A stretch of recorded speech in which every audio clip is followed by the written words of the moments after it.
L'invité business avec Banque Populaire Grand Ouest et sa banque d'affaires de proximité autochtone.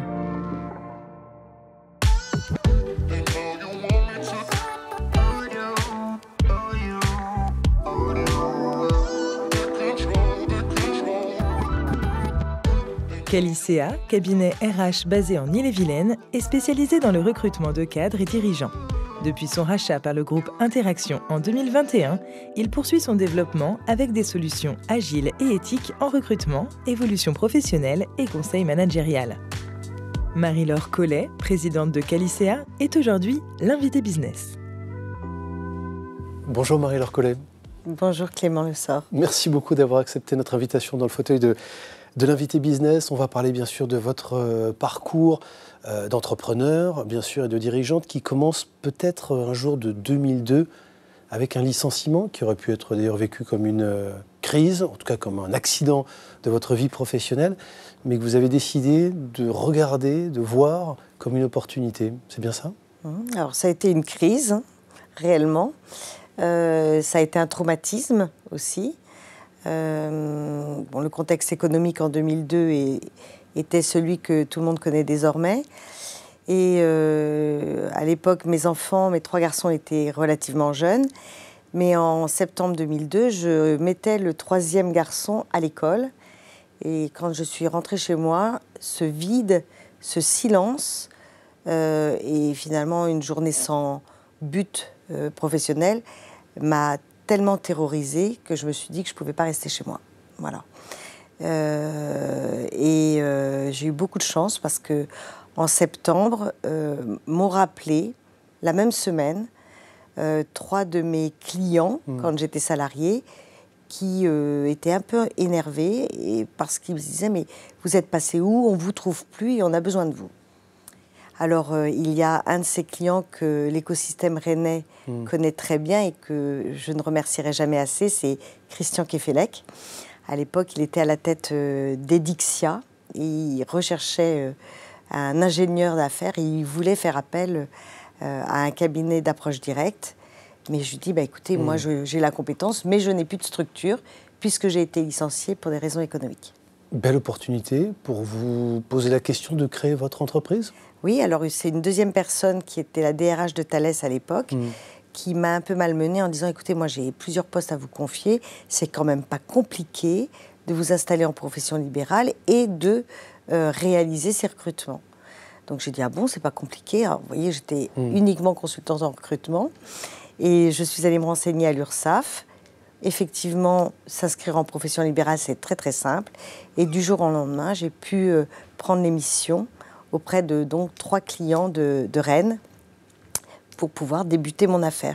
En me disant, écoutez, je fais ça en attendant que quelqu'un veuille bien me recruter. Alors pour sourire, souvent, je dis aujourd'hui que finalement, je ne devais pas être très bonne parce que je n'intéressais personne. Pendant plus de 20 ans, je n'ai pas été recrutée.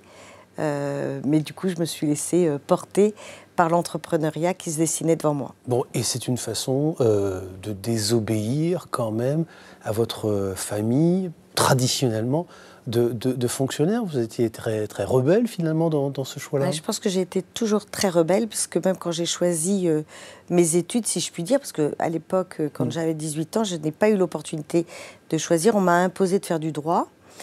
Et la faculté de droit était à 250 mètres de chez mes parents. Mais finalement, comme j'étais issue d'une famille aussi d'artistes, de musiciens, on m'a donné l'opportunité de pouvoir éventuellement faire des études de musique. Et là, je n'ai pas tellement hésité, parce que la faculté de musique était à Rennes, donc à 100 km de chez mes parents.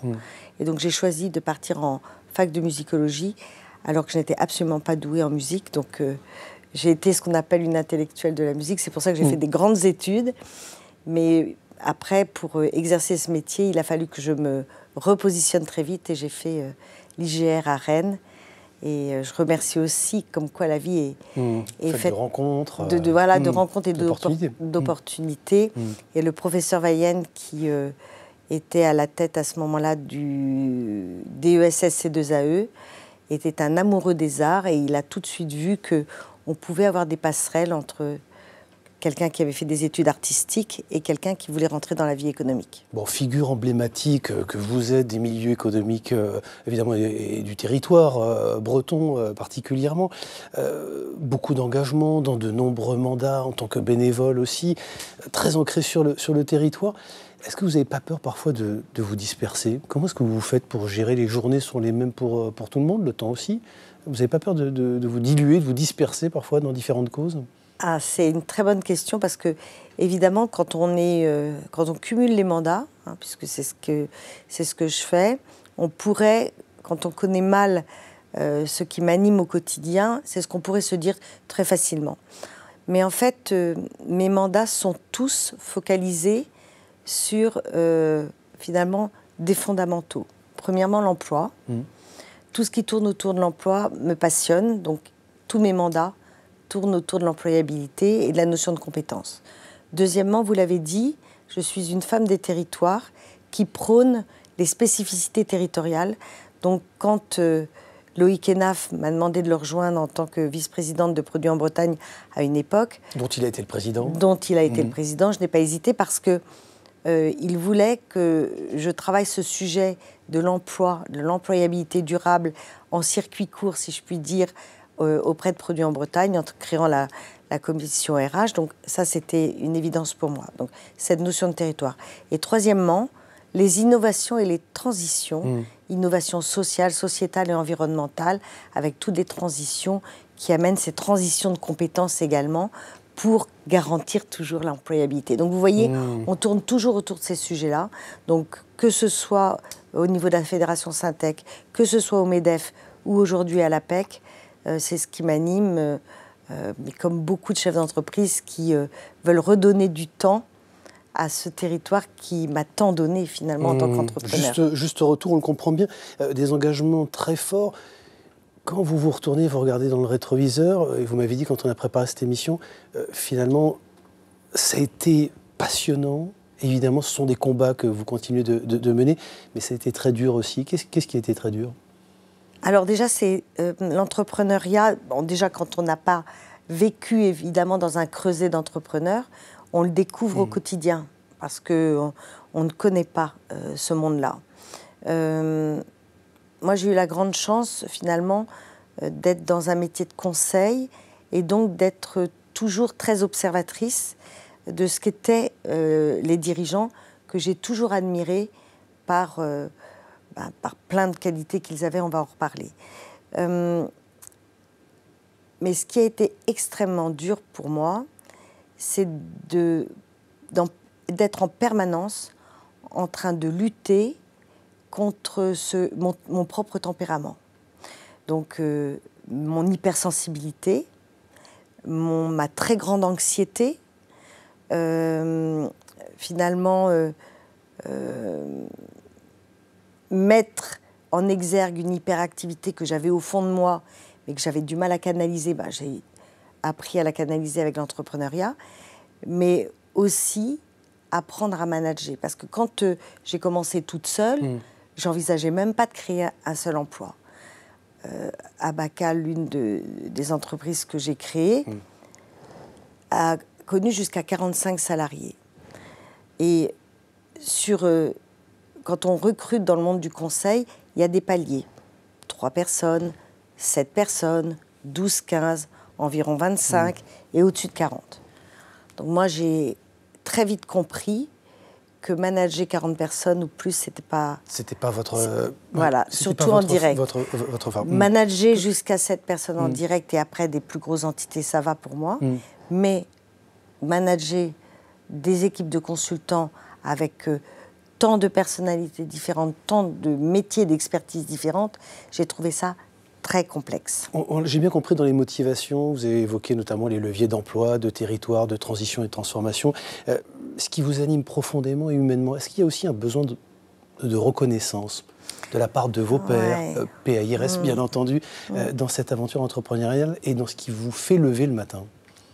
Alors, certainement, si je devais m'allonger sur un divan et faire une psychanalyse, certainement que le besoin de reconnaissance est un moteur. certainement inconscient, parce que je ne pense pas que ce soit conscient. Et je pourrais même m'en défendre si je n'étais pas totalement honnête. Mais il y a 2 choses qui me motivent pour me lever le matin. C'est premièrement, j'ai la grande chance de faire un métier dans lequel tous les jours j'apprends. J'apprends de toutes les personnes que je rencontre.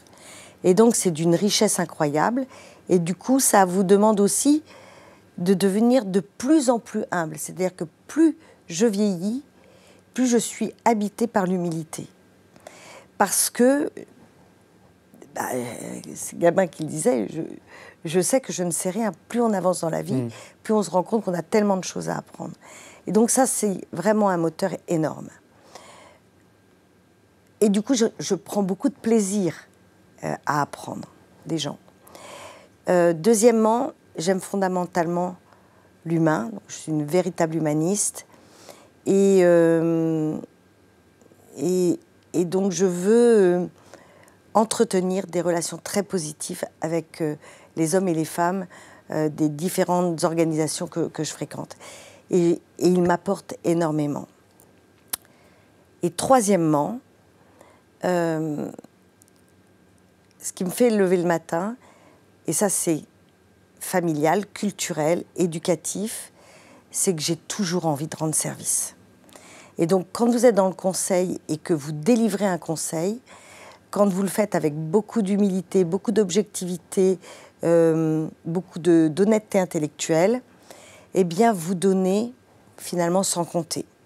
Donc je ne serai peut-être pas la consultante ou la chef d'entreprise la plus riche du monde, financièrement parlant, ça va peut-être faire hurler mes banquiers, mais en tout cas je pense que je m'enrichis tous les jours humainement et c'est pour moi ma priorité. Il y a une citation, Marie-Laure Collet, qui vous accompagne au quotidien, qui est une espèce de mantra justement. Oui, alors il y en a beaucoup, mais il y en a une et je pense que vu l'état dans lequel nous sommes aujourd'hui, finalement en janvier 2025, et vu l'année 2024 déplorable que nous avons passée, il y en a une de Simone Veil. Donc j'ai choisi Simone Veil par rapport à ça. Alors je vais vous la lire parce qu'elle est connue, mais elle est à la fois simple, voire simpliste, mais je la trouve très puissante.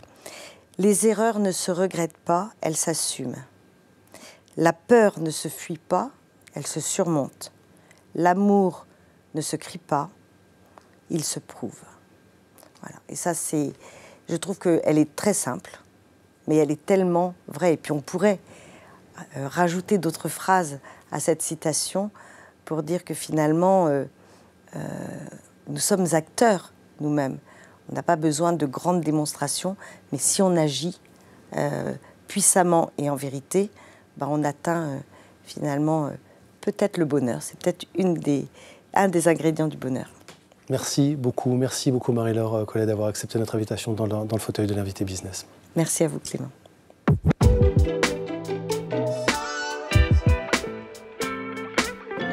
L'invité business avec Banque Populaire Grand Ouest et sa banque d'affaires de proximité autochtone.